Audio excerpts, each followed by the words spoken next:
Varma, lawyer Chandrasekhar ఉప్పు తిని అతను చంపడానికి నువ్వు నాతో చేతులు కలిపినప్పుడే అనుకున్నావురా నువ్వు చేతులు తీసే నక్కవని.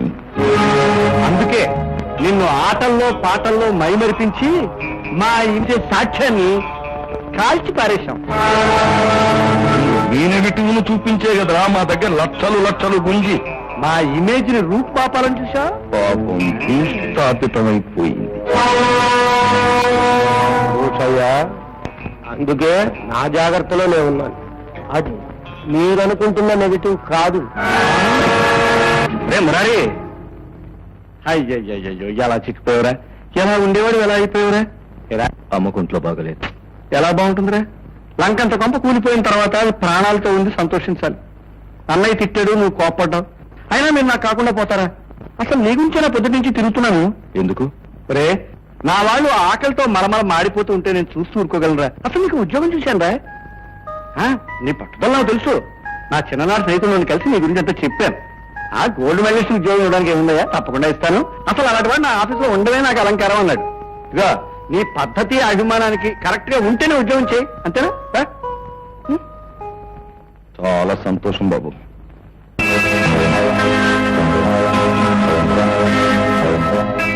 Very good. రేపు ఉదయం 10 గంటలకి వచ్చి డ్యూటీలో జాయిన్ అయిపోయి లక్షణంగా ఉద్యోగం చేసుకో. నేను ఇవాళ మెడ్రాస్ వెళ్తున్నాను, వచ్చే కలుసుకున్నాం. గరుత్మంతరావు, చాకులాంటి కూరని అప్పచెప్ప. చాలా థ్యాంక్స్. ఈ పెట్టి ఇక్కడే ఉండిపోయింది, దీన్ని రాజమండ్రి పంపించాలి, మర్చిపోయానన్నమాట. ఇప్పుడు ఎలా నాగభూషణం? ఈ ఉదయంలోగా ఈ పెట్టి రాజమండ్రి చేరకపోతే మనం కట్టిన డిపాజిట్ పోతుంది, రావాల్సిన కాంట్రాక్ట్ పోతుంది. ఇప్పుడు ఎలాగా? పెట్టింది రేపు ఉదయం 10లోగా రాజమండ్రి చేర్చే నమ్మకమైన వ్యక్తి కావాలి మనకి. ఇంతే కదా, మావాడు తీసుకెళ్తాడు.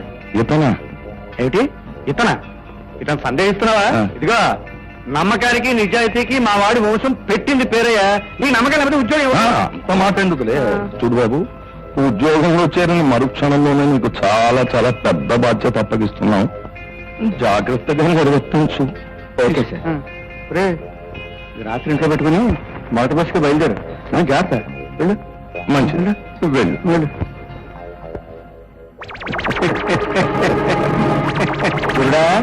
ఇది గరుడ వ్యూహం.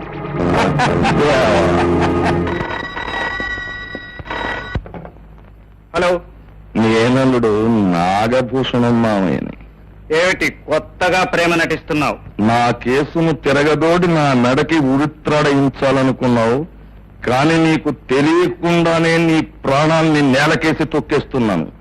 నేను చేసేది నీకు తెలిసేలోగా నీ చేతిలోనూ ఏమీ ఉండదు, చెయ్యడానికి ఏమీ ఉండదు. హలో హలో,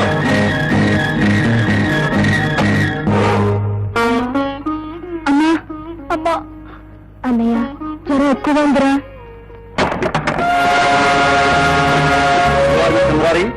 ఏం చేస్తుంటారు? అది మీకు అనవసరం. మీరెందుకు వచ్చినట్టు? ఈ ఇంట్లో దొంగ నోట్ల వ్యాపారం జరుగుతున్నట్టు మాకు రిపోర్ట్ వచ్చింది. సోదా చేయడం మా డ్యూటీ. ఇన్స్పెక్టర్, ఎక్కడికో వెళ్ళిపోయి ఎక్కడికి వచ్చినట్టున్నారు. నో, మా డ్యూటీ మేము చేయాలి.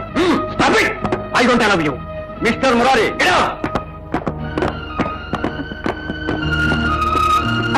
అమ్మా,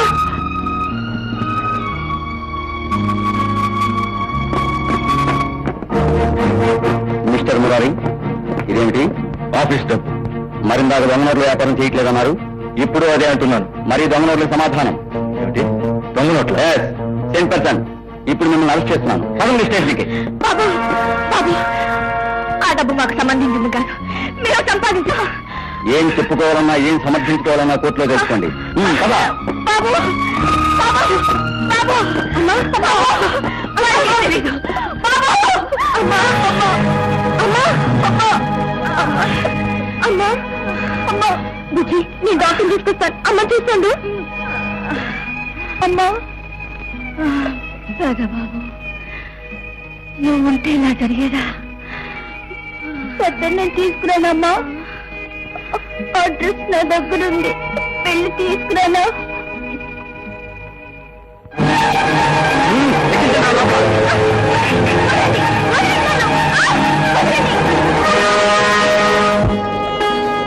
ఏమండి అడ్రస్ తెలుసండి మధ్య పనా ఏమండి అడ్రస్ తెలుసండి ఈ అడ్రస్ ఇంగ్లీష్ లో ఉంది బాబు, నాకు చదవడం రాదు.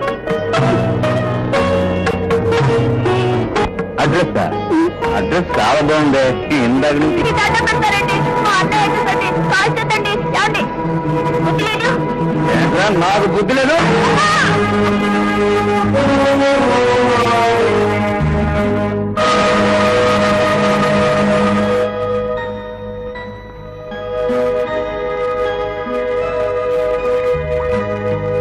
ఏమిటి చేతులు గడిగిస్తున్నా?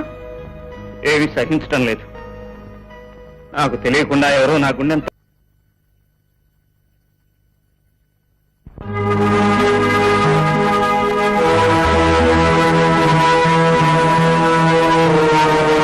ఆగిపోయావా అన్నయ్య? అదా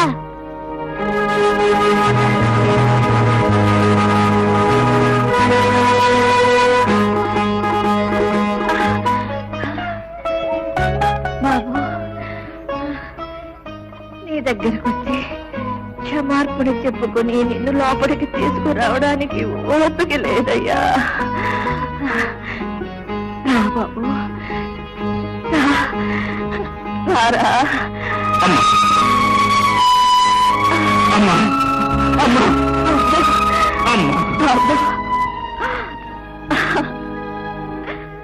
బాబు, ఈ ఇంటిని కంటికి దీపంలా కాపాడావు.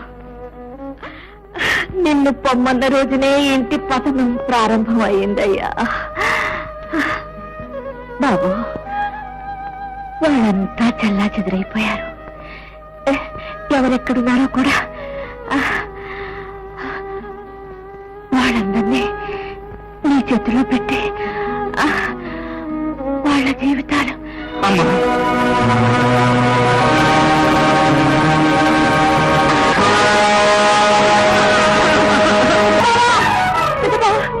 నల్లిని మళ్ళీ ఎక్కడుంది? రామకృష్ణ ఇంట్లో చంద్రు పాడు చేయాలని ప్రయత్నిస్తున్నాడు.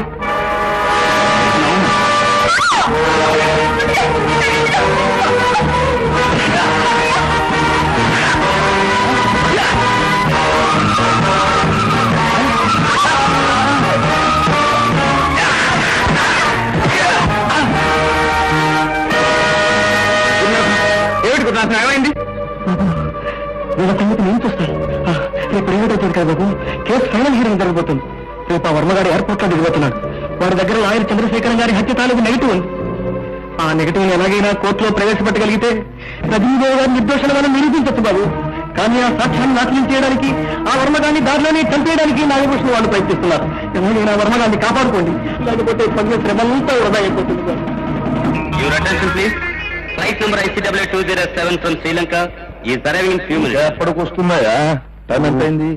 అదైందయ్యా, విమానం వచ్చి వేలైంది. ఇదిగో, పనులన్నీ దారి మధ్యలోనే జరిగిపోవాలి, జాగ్రత్త. అబ్బా, మెల్లిగా మాట్లాడు, కూడా విమానాలు కూడా చెవులుంటాయి. తెలుసు. అవునన్నయ్య, ఆ వర్మను ఎలా గుర్తుపట్టడం? కాగల కార్యం తీర్చడానికి అరుగో గంధర్వులు సిద్ధంగా ఉన్నారు. వాళ్ళు ఎవరిని రిసీవ్ చేసుకుంటారో వాడే Varma. Your attention please. Flight number ICW 207 from Sri Lanka has landed. వచ్చేసి అడుగు వచ్చేసాడు. స్వాగతం వర్మ, సుస్వాగతం. వచ్చారే, స్నేహితులు నాకు తప్పుతుందా మరి? రా అడుగు వాడే వర్మ.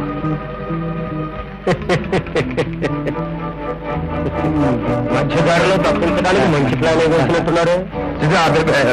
డబ్బు మనుషులు, ఆ స్నేహం కోసం బతికే మనుషులు. మరి ఆ డబ్బు ఇక్కడికే తీసుకురావచ్చుగా. అది మర్యాద. మా ఇంటికి వచ్చి నువ్వు పూట ఫోన్ చేయొచ్చుగా. ముందు ఆతిథ్యం, తర్వాత బిజినెస్. మరీ అంత అనుమానిస్తే నువ్వు పీల్చే గాలి కూడా విషయం అయిపోతున్నాయా? ఏదో పరాయి వాళ్ళ మాట్లాడతాయండి. నేను అంత తెలివి తక్కువగా లేనులే, ఎందుకైనా మంచిదని తోడు తెచ్చుకున్నాను. మరేం తప్పు లేదు. నీ జాగ్రత్త మీద నువ్వుండు, నా నీతి మీద మేముంటాం.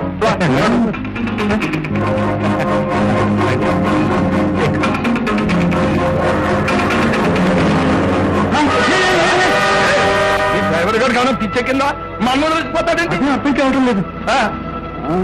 గరుడా, ఏమిట్రా, ఏమైంది? కృష్ణమూర్తి తమ్ముడు కారు తీసుకుపోతుంది.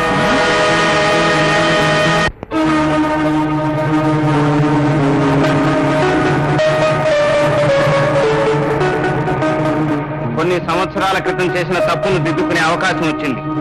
మర్యాదగా కోర్టుకొచ్చి నిజం ఒప్పుకో. లేదా తస్తాను. అంత తేలిగ్గా మీకు దొరికిపోవడానికి నేను అంత వ్యర్థాలనుకున్నారా? మర్యాదగా కారు ఆపు, లేదా మీరు చేస్తారు.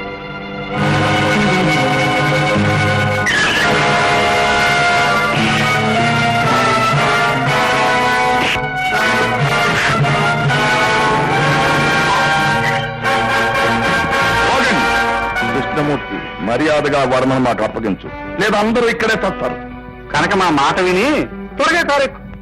ఉమ్.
మీ న్యాయస్థానం, మీ చట్టం, మీ మేధస్సు అన్ని ఆలోచించి వీడు చేసిన నేరాలకి శిక్ష వేయగలిగితే మీ న్యాయస్థానం విలువ పెరుగుతుంది, మీ చట్టం మీద ప్రజలకు గౌరవం పెరుగుతుంది, అన్యాయానికి కనువిప్పు కలుగుతుంది, చచ్చిన న్యాయం బ్రతుకుతుంది.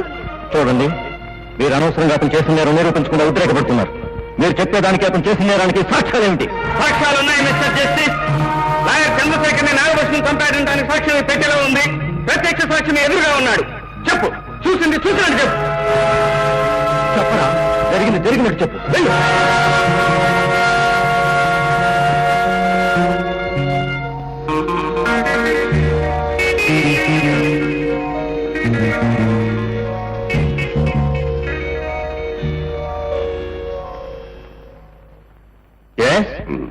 భూషయ్య, గరుత్మంతరావు కలిసి రంగనాయకులు గారి ఆస్తి కాజేశారు.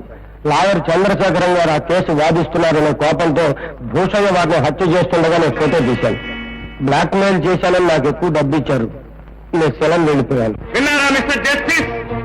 నల్లకోట వేసుకుని ధర్మాన్ని కాపాడుతానని, న్యాయాన్ని నిలబెడతానని నిత్యం మీ మధ్య తిరిగే వ్యక్తి హత్య చేయబడితే ఈ న్యాయస్థానం ఏం చేసింది?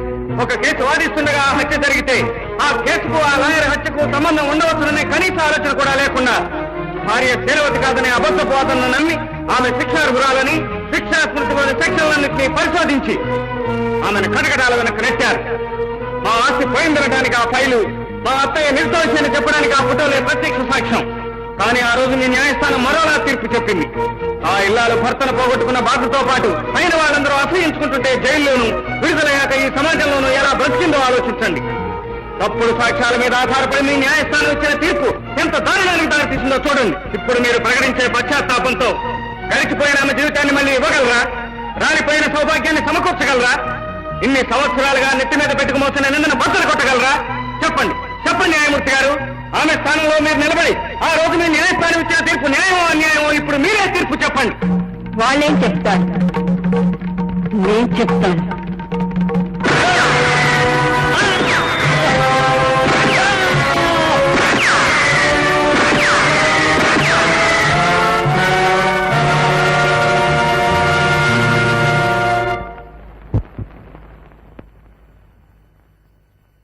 యువరానా, ఆ రోజు చేయని నేరానికి శిక్ష అనుభవించాను.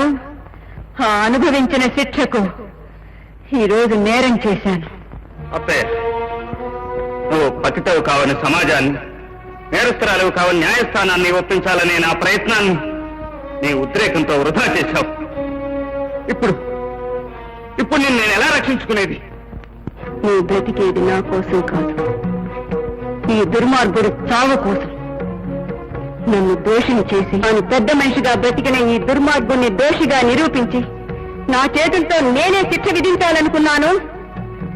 ఇన్నాళ్ళకి నా పంతం నెరవేర్చుకున్నాను.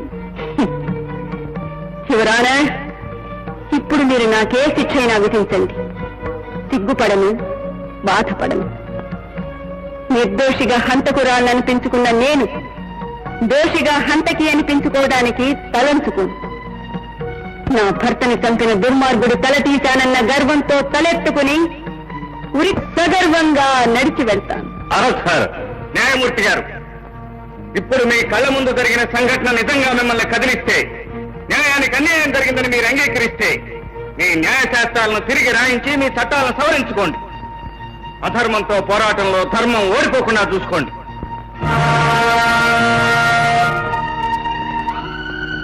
అత్తయ్య, మహాప్రస్థానానికి వెళ్ళేది నేను. అటు చూడు, నీ వెనక నీ భుజం మీద వీళ్ళందరి జీవితాలు ఆధారపడి పోరాటం ఇంకా పూర్తిగా లేదు కృష్ణమూర్తి.